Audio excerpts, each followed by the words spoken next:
Des conditions désespérées persistent au camp de Zamzam situé dans le nord du Darfour, où les déplacés endurent des niveaux alarmants de malnutrition et un manque d'assistance humanitaire près d'un an après le déclenchement du conflit au Soudan. J'ai un enfant très malade et l'hôpital est très loin. Il faut 2 heures et demie pour s'y rendre. Les autres hôpitaux sont fermés à cause du conflit et l'état de santé de mon enfant ne s'améliore pas. Près de 300 000 personnes chassées par les ravages de la guerre vivent dans des conditions précaires dans ce camp.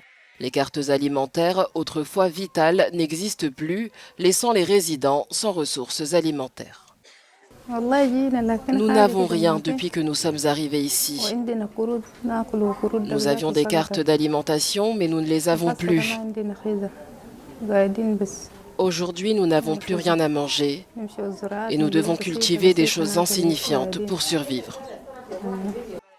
Manazir Ahmed, chef de mission pour Médecins sans frontières au Soudan, témoigne de la détresse des déplacés. Il indique que les enfants sont les plus durement touchés par cette crise. La situation nutritionnelle n'est pas bonne. Parmi les enfants, 25%, un quart des enfants sont malnutris aigus et 7% sont en état de malnutrition aiguë sévère. Alors, qu'est-ce que ça veut dire ça? Ça veut dire que c'est des enfants qui, s'ils ne sont pas traités, vont mourir dans les semaines qui viennent. Selon MSF, qui appelle à la mobilisation internationale immédiate, un enfant meurt toutes les 2 heures des suites de malnutrition au camp de Zamzam.